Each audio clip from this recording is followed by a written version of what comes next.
Hoje vamos começar em 1 Timóteo capítulo 1, começando do versículo 2. Se estiver tudo bem para vocês, eu vou ensinar a partir do grego porque é isso que eu faço.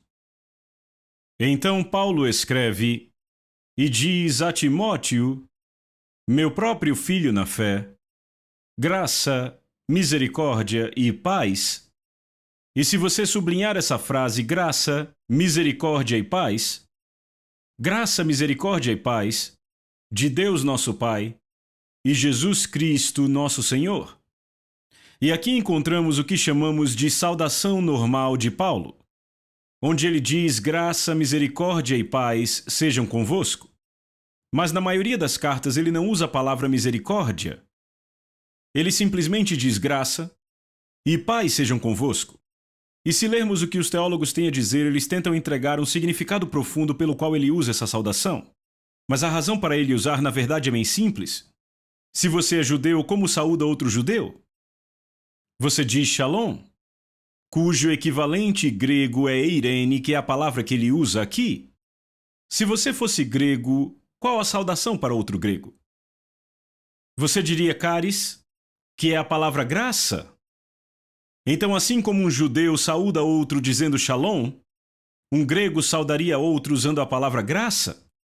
Então, nesta sentença, Paulo fala para todo o mundo gentil e ele fala para todo o mundo judeu. Para aqueles que são gregos, eu digo graça. Para aqueles que são judeus, eu digo shalom ou eirene. E com esta sentença, Paulo abre a sua carta para qualquer um que é judeu e qualquer um que é gentil. Mas, em 1 Timóteo, 2 Timóteo e no livro de Tito, Paulo quebra sua saudação normal e ele insere a palavra misericórdia entre a graça e a paz. E nessas três epístolas, Paulo está escrevendo para alguém que está sobrecarregado pelo ministério. Por exemplo, em 1 Timóteo, Timóteo está sobrecarregado porque acabou de se tornar pastor da igreja. E a igreja está crescendo tão rápido que eles mal conseguem contar quantas pessoas estão sendo convertidas, quantas estão vindo para Deus. Paulo está escrevendo uma carta para Timóteo com sugestões práticas sobre como escolher líderes, como lidar com as mulheres na igreja. E 1 Timóteo é um livro sobre organização da igreja. A igreja estava crescendo. E Timóteo não precisava apenas de graça e paz, mas de uma misericórdia extra para o que ele estava enfrentando. Quando chegamos a 2 Timóteo, 3 anos estão entre 1 e 2 Timóteo. E neste período, Nero tinha incendiado a cidade de Roma e a perseguição começou contra os cristãos, e eles foram culpados pelo grande incêndio em Roma. Então, assim como em 1 Coríntios a sua igreja estava crescendo muito rápido, na época de 2 Coríntios a sua igreja estava diminuindo muito rápido. E quando Paulo escreve a ele não diz apenas graça e paz sejam convosco, mas graça, misericórdia, diga misericórdia. Misericórdia e paz sejam convosco. Então, quando chegamos ao livro de Tito, descobrimos que Paulo esteve na ilha de Creta por um período muito curto de tempo, começou a igreja lá, e ele escreveu a Tito e disse que ele queria que Tito pusesse em ordem as coisas restantes. Lembram disso? No grego se refere às coisas que Paulo não terminou, ou seja, Paulo passou tão pouco tempo na ilha de Creta que houve muitas coisas que Paulo não pôs em ordem e agora cabia a Tito colocá-las em ordem. E quando você lê o livro de Tito, descobre que não era a congregação mais fácil para se lidar. Paulo inclusive disse que os cretenses eram preguiçosos, glutões e mentirosos. Palavras de Paulo sobre os cretenses. E essa era a congregação de Tito. Então, quando Paulo escreveu a Tito, ele não disse apenas graça e paz sejam convosco, mas graça, misericórdia e paz sejam convosco. E então descobrimos um princípio: quando estamos enfrentando algo difícil, Jesus providencia uma misericórdia extra entre a graça e a paz. Ele sabe muito bem da nossa situação. Então, quando chegamos a 1 Timóteo 1, verso 3, Paulo diz: eu te roguei que permanecesses em Éfeso para admoestar alguns, a fim de que não ensinassem outra doutrina. Bem, se lembrarmos Atos capítulo 20, quando Paulo reúne todos os presbíteros de Éfeso para dar-lhes a Deus, ele os advertiu que depois da sua partida, Penetrariam lobos vorazes que não poupariam o rebanho. E então Paulo disse que dentre vós mesmos, olhando bem nos olhos daqueles presbíteros, ele disse: alguns de vocês se levantarão falando coisas pervertidas. A palavra pervertida se refere a uma doutrina que foi distorcida, que não é mais reta. E a razão pela qual fizeram isso foi para atrair discípulos para si mesmos. E assim como Paulo profetizou, quando ele deixou a cidade de Éfeso, entre sua própria liderança, pessoas começaram a se levantar e começaram a alegar: tivemos a doutrina de Paulo, nos estabelecemos na verdade dele, mas agora temos algo a lhes dizer que Paulo nunca disse. E alegavam que tinham sido arrebatados ao reino do Espírito, onde viram coisas que ninguém jamais tinha visto. Eles tinham estado onde nenhum homem jamais esteve, e agora voltavam daquela nova dimensão com novas revelações. E estas revelações eram tão espetaculares que as pessoas literalmente sentavam na ponta das cadeiras, ouvindo essas revelações. E um exemplo dessa revelação era o que chamavam de uma ordem descendente de anjos. Se lembrarem, no livro de Colossenses, Paulo proíbe os santos de Colossos a adorarem anjos, lembram disso? Isso porque por toda a Ásia Menor se consumiam doutrinas sobre anjos e deidades. E líderes agnósticos que se levantavam na igreja, depois de serem estabelecidos na doutrina de Paulo, eles se distanciaram tanto que começaram a ensinar que não existia só o Pai Deus, mas havia a Mãe Deusa. E os dois se juntaram e formaram uma descendência inferior a Deus, que era um anjo. E os dois se juntaram e produziram um nível mais baixo e outro mais baixo e um nível mais baixo e outro mais baixo, até que, finalmente, um nível de Deus foi criado tão baixo que finalmente ele poderia entrar em contato com o planeta Terra, e esse era chamado Jesus. E que se você conhecesse Jesus, poderia conhecer um nível acima e outro acima desse, e outro acima desse, e se continuasse subindo essa escada, você encontraria o próprio Deus Pai. E começaram a ensinar esse tipo de doutrina, e essa doutrina em particular era baseada na carta de Jacó. Porque o relato de Jacó mostrava que havia um caminho do céu para a terra com anjos subindo e descendo. Então usavam até as Escrituras para ensinar a falsa doutrina. Então agora Paulo diz a Timóteo: eu te roguei.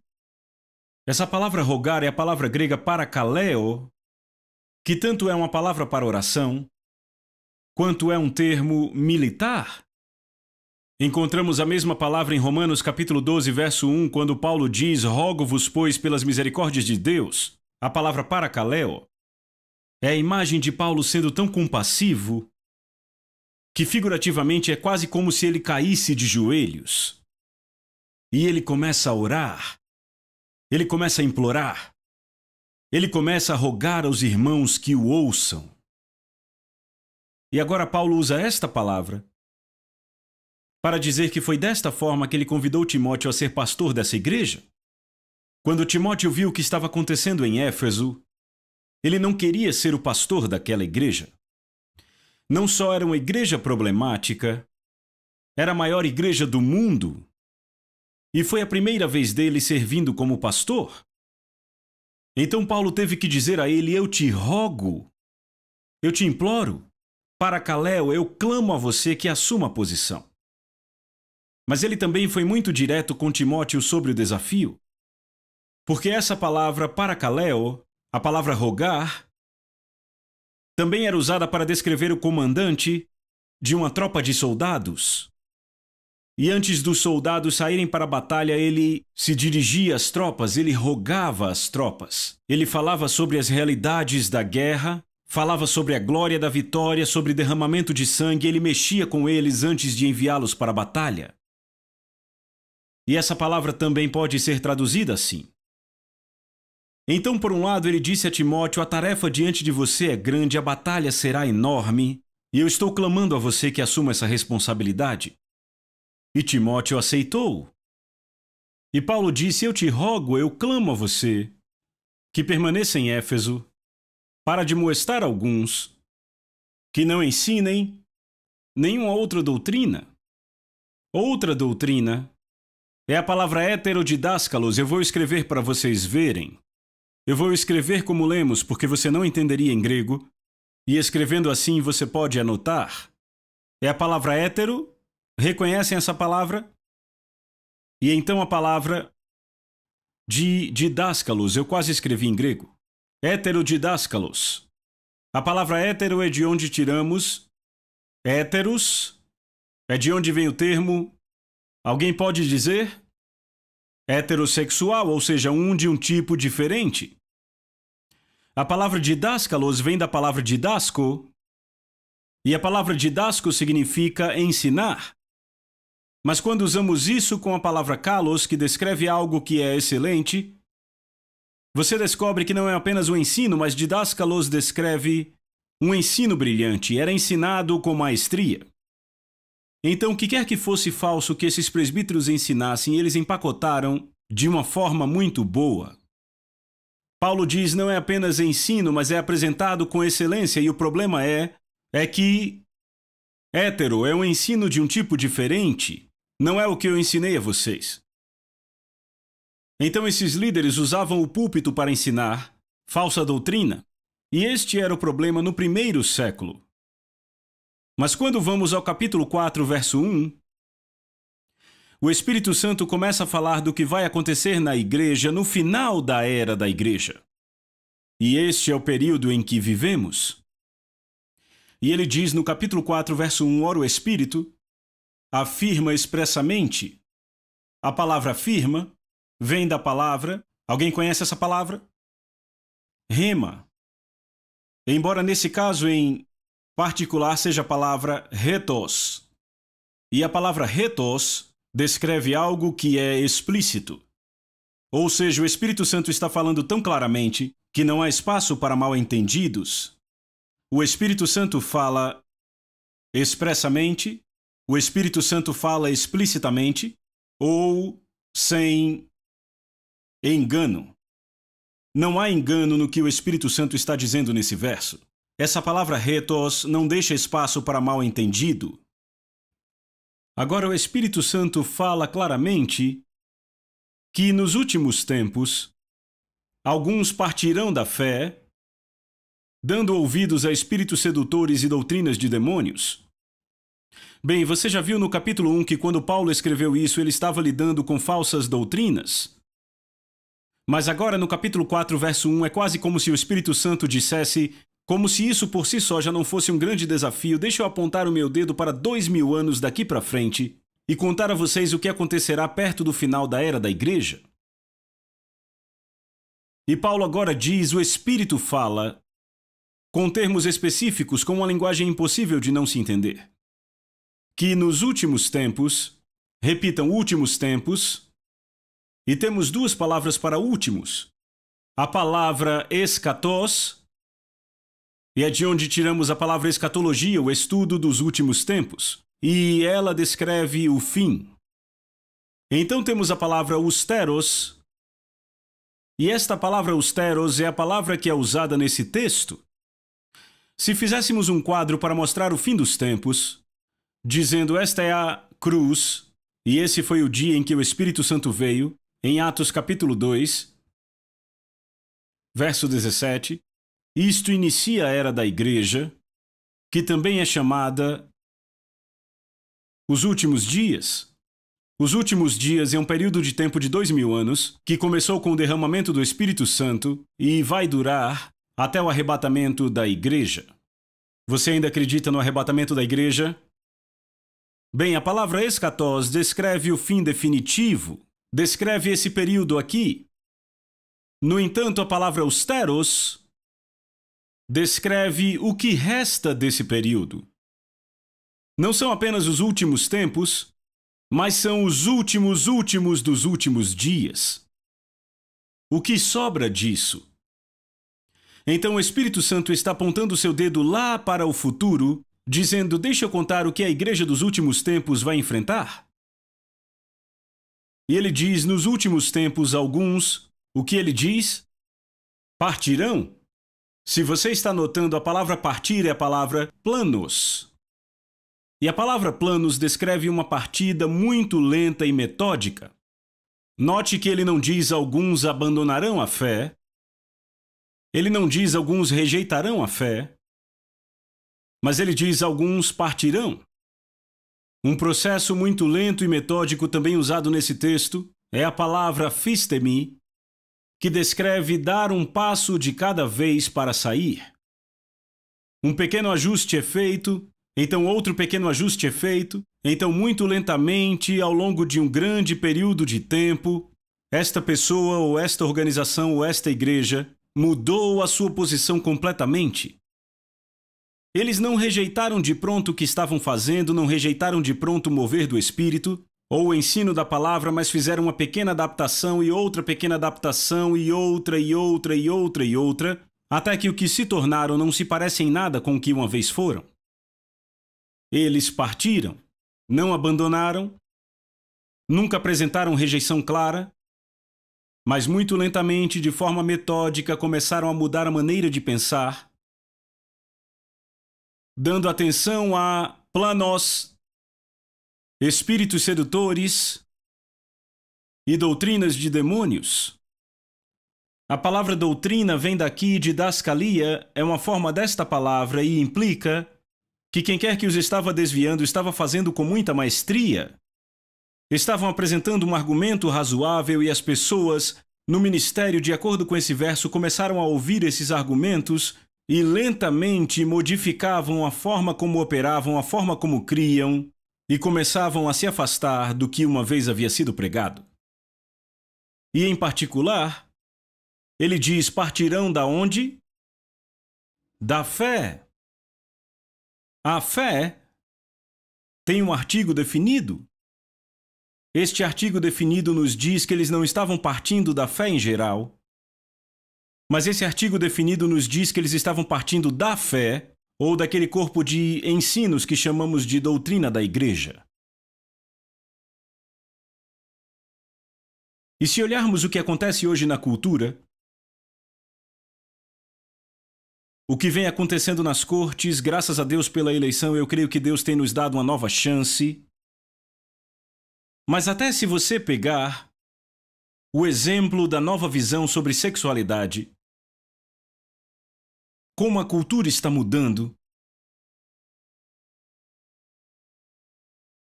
e descobrimos que as pessoas estão começando a ser impactadas pela cultura. Infelizmente, até mesmo muitas pessoas no ministério estão mudando a forma como veem as coisas para se adaptarem ao que está ao redor deles, e muito lentamente, de forma metódica, estão mudando o que creem para se tornarem mais inclusivos, com coisas com as quais não deveriam ser inclusivos. Se a Bíblia não é inclusiva com algo, não deveríamos ser inclusivos com aquilo.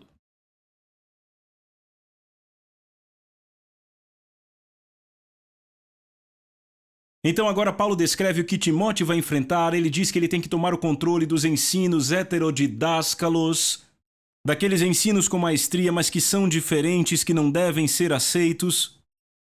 E agora ele nos diz, capítulo 4, verso 1, o Espírito Santo afirma expressamente, sem nenhum erro, que no que resta de tempo,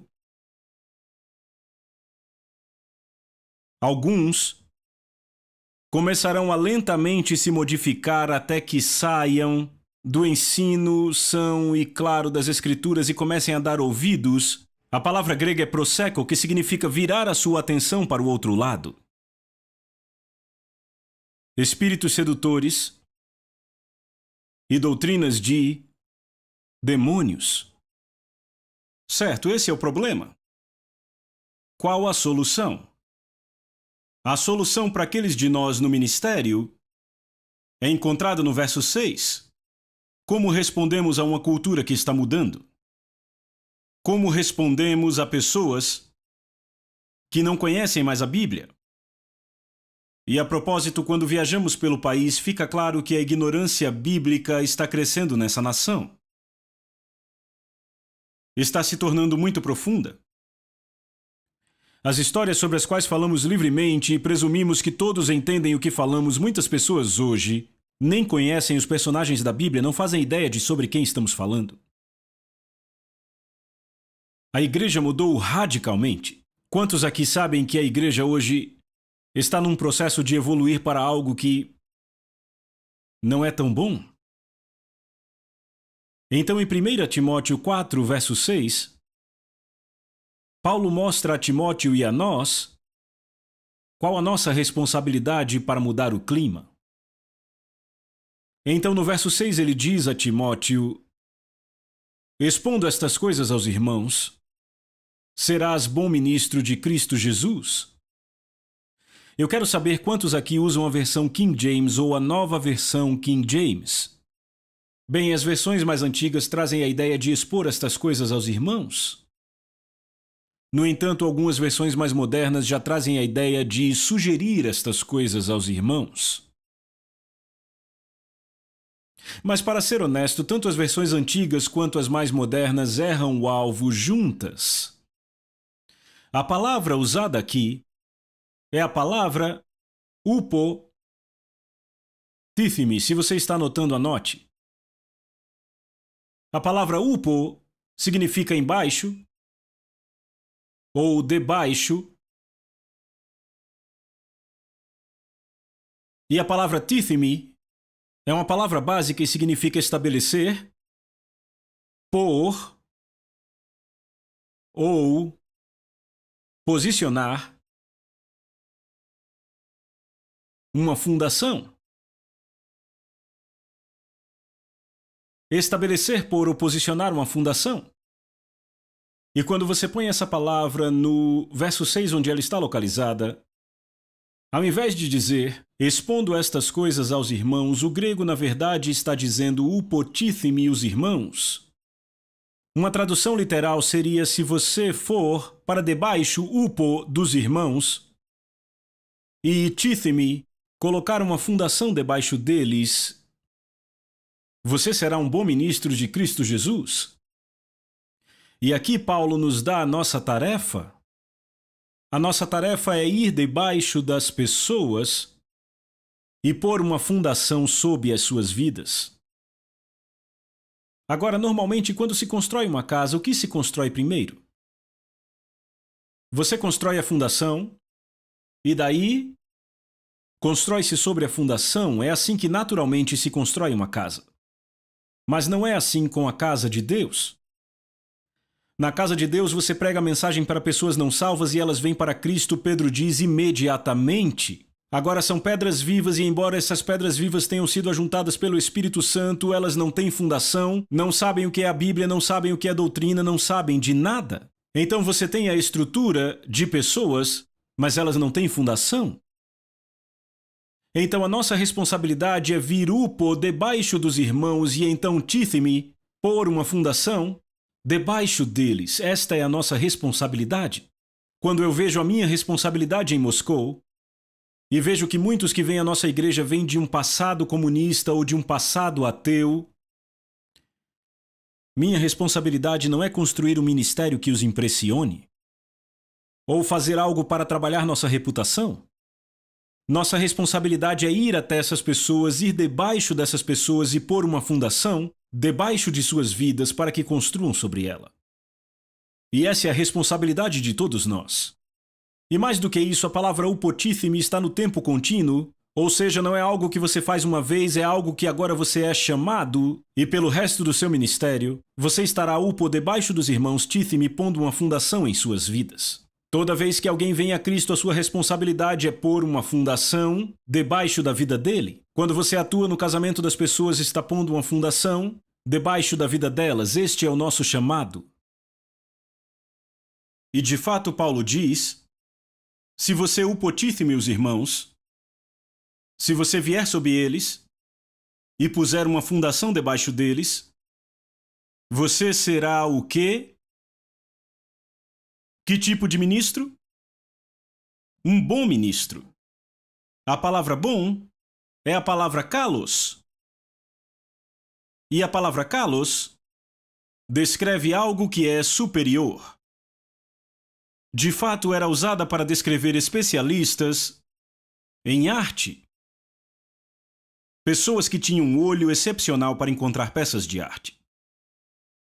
E elas andavam por uma galeria e observavam todas as maravilhosas peças de arte, apreciavam todas, mas finalmente chegavam ao final da galeria e havia uma peça de arte tão deslumbrante que capturava totalmente a atenção deles. E esta é a palavra kalos. Mas então a encontramos no contexto do verso 6, o que nos diz não que Jesus é um especialista em arte, mas Jesus é um especialista em ministros. E ele anda pela igreja. E ele olha para esse ministro e aprecia o que ele está fazendo. E ele olha para outro e outro e outro e outro, mas quando Jesus vê um ministro que, o Potítheme, que está sob a igreja, lançando a fundação sobre a vida das pessoas, isso é tão kalos, é tão excelente, que Jesus para, pois isso cativa totalmente sua atenção. E de fato isso diz que se você fizer isso será um bom ministro de ir, repitam, de ir. O grego pode ser traduzido como assim como. Assim como Jesus Cristo. Você deve pensar por um momento no ministério de Jesus, o que ele faz? Sem a ajuda de ninguém mais. Jesus estava dando a terra. Jesus morreu na cruz. Ele entregou a sua vida para lançar uma fundação debaixo da terra, debaixo das pessoas. Jesus deu tudo o que ele tinha para dar. E quando nos damos desta forma, isso nos torna mais semelhantes a Jesus Cristo, é o que Paulo está dizendo. Mas algo é muito importante, além disso, ele usa a palavra ministro. Bem, é aqui que estamos, numa conferência de ministros. Qual é essa palavra ministro? Está pronto para escrever algumas coisas? A palavra ministro, há 3 palavras para ministro no Novo Testamento. E todas essas 3 se referem a quem somos. A primeira palavra, e se você está anotando, anote isso, é a palavra doulos. E essa palavra doulos pode ser traduzida como ministro, pode ser traduzida como servo, e pode até ser traduzida como a palavra escravo. Paulo, Pedro, Tiago e Judas, todos usam esta palavra para descrever a eles mesmos. E esta palavra em particular, doulos, traduzida como escravo, servo ou ministro, descreve alguém que é totalmente engolido pela vontade de outra pessoa. Se você é o doulos de Cristo Jesus, significa que você rendeu todo o controle da sua vida a esta pessoa. E essa é uma palavra do Novo Testamento também traduzida como ministro. A segunda no Novo Testamento, temos a palavra uperetas. E encontramos essa palavra em 1 Coríntios, capítulo 4, no verso 1. Em 1 Coríntios, capítulo 4, verso 1, Paulo diz: se vocês querem saber o que pensar de nós, pensem em nós como ministros de Cristo. Se lermos em grego, ele diz: pensem em nós como uperetas. Agora, essa palavra uperetas, o que significa? Na verdade, é uma palavra para remador de porão. De fato, algumas traduções modernas podem usar a palavra remador. E ela descreve o homem que é designado para ficar no porão do navio e que se torna o motor da embarcação. E era designado para um banco com 4 outros escravos, então eram 5 por banco. Você pode se perguntar por que Paulo usou essa palavra, mas há muita imagem nesta palavra. Aqui temos uma imagem do ministério quíntuplo. 5 no mesmo lugar trabalhando juntos. E um grande remo é dado a cada um deles e o trabalho é remar e remar naquele barco. E eles se tornam os motores da embarcação. Então você olha isso e diz, Paulo está querendo dizer, se vocês pensarem em nós, pensem em nós como os motores da embarcação, porque fazemos o que fazemos para que o corpo de Cristo avance. Mas é claro, temos um problema, que os passageiros no convés, alguns querem navegar sozinhos. Estão sempre reclamando, a igreja não está crescendo tão rápido, talvez não estejamos na visão, porque não podemos ir um pouco mais rápido. E na verdade, se eles saíssem do convés e viessem aqui para baixo pegar um remo conosco, faríamos muito mais rápido.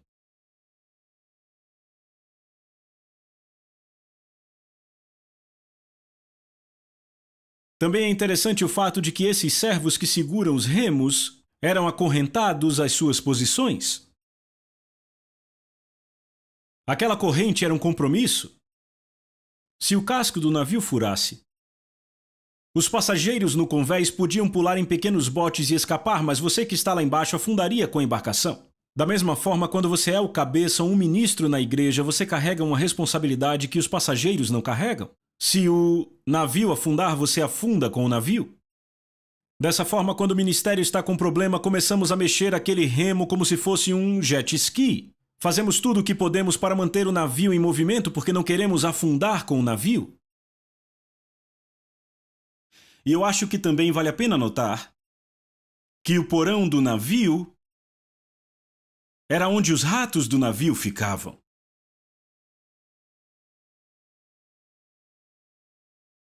Os ratos do navio não incomodavam os passageiros, mas davam um jeito de ficar perto dos homens que estavam fazendo todo o trabalho, que estavam remando o navio. E eu odeio dizer isso, mas há uma comunidade podre na igreja.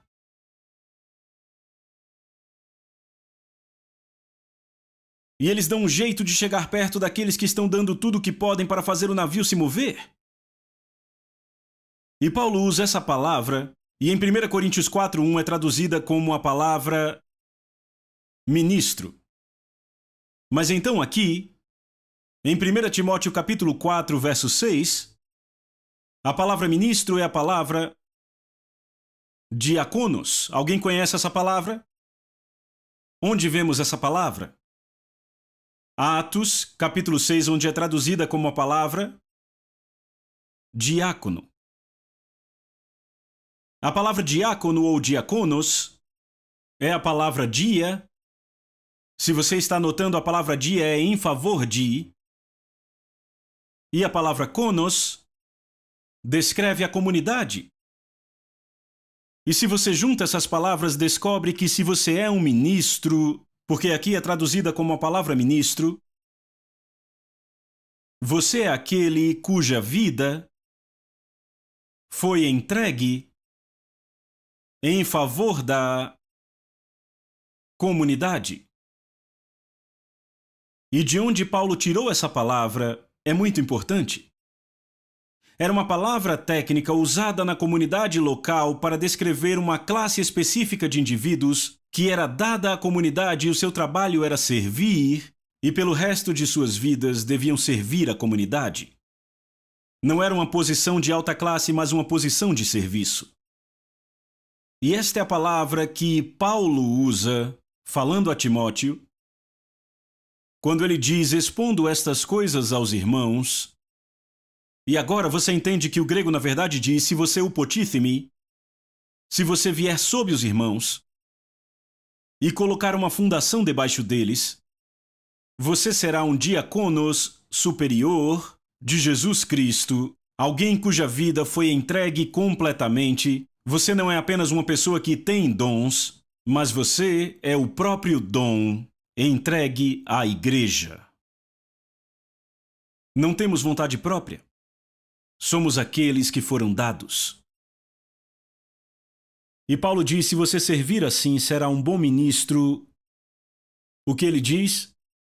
De Jesus Cristo.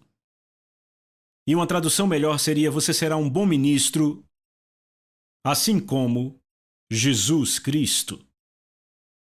E então ele diz, alimentado com as palavras da fé e da boa doutrina que tem seguido.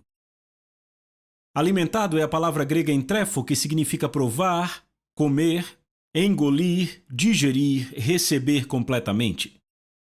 E Paulo disse para você ser esse tipo de ministro há duas coisas essenciais na sua dieta espiritual: palavras de fé, e aqui a palavra fé é usada num sentido mais geral. Coisas que edificam sua fé, se alimentar da palavra de Deus, se alimentar de coisas que edificam a sua fé. Mas além disso, Paulo diz ser alimentado com as palavras da doutrina. Ouçam doutrina. Sabe, por alguma razão as pessoas têm a ideia de que doutrina é uma coisa chata. Mas de fato, doutrina é essencial para as nossas vidas. Somos o produto daquilo que cremos. Infelizmente, na maioria das igrejas, se você fizer um teste de doutrina na congregação, pode ser que a congregação não passe no teste. Especialmente a geração mais nova. Eles estão crescendo em igrejas onde ouvem mensagens altamente motivacionais. E onde há músicas maravilhosas. Mas eis o problema com isso. Não dá para construir uma vida com música. A música é maravilhosa, as luzes são ótimas, todos os efeitos especiais, não tenho problema com isso, mas no final das contas, você não vai construir sua vida com música. Você vai construí-la com o quê? Com a palavra de Deus. É essa palavra que vai te sustentar. É esta palavra que vai te carregar. E quando tudo que fazemos é dar efeitos especiais e música à nossa congregação, estamos agindo errado com nossas congregações. Temos uma responsabilidade. Upo. Ir até eles, ir para debaixo deles, e tithemi, pôr uma fundação debaixo das suas vidas. E se um falso vento de doutrina vem e explode a fundação e então depois de um tempo eles voltam para casa, adivinhem, nós não os servimos com ressentimento, mas outra vez nós devemos levantá-los, ir para baixo, colocar outra fundação debaixo das suas vidas. O grego aqui é contínuo, esse é o nosso destino. E eu te digo, se você reconhece que esse é o seu chamado e o seu destino, isso torna tudo muito mais fácil no ministério. Porque quando você luta contra o que está fazendo e sempre acha que está fazendo demais, que estão exigindo demais, sempre há uma parte em você que não está rendida para fazer. Mas se você reconhece esse é o seu chamado para o resto da vida e você vai fazer isso, então você não se ressente quando for chamado para fazer de novo e de novo e de novo. De fato, isso é se render ao chamado. Em nossa própria igreja, nós levamos muito a sério a forma como apresentamos nosso ministério. Levamos muito a sério nossa música, as missões internacionais do nosso ministério. E eu creio que devemos ser excelentes em tudo o que fazemos. Mas não há nada mais importante do que a fundação que estamos pondo debaixo da vida das pessoas, porque é isso que vai sustentá-los em cada tempestade, é isso que vai nos fazer perseverar como igreja ou ministério, independente do que a estação trouxer. E era isso que eu tinha no meu coração hoje.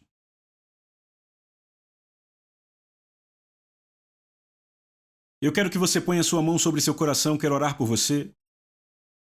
Pai, te agradecemos em nome de Jesus, porque você nos chamou para servir nos dias finais do final dos tempos. Senhor, declaramos e cremos que somos equipados para a tarefa. Oramos, Senhor, para que você nos ajude a pôr as pessoas numa fundação sólida. Senhor, que você nos ajude a manter o foco no objetivo. Que não sejamos influenciados pela cultura na sociedade ao nosso redor. Te agradecemos pela unção do Espírito Santo, que nos capacita a fazer essa obra. Te damos graças por tudo isso, em nome de Jesus. Amém.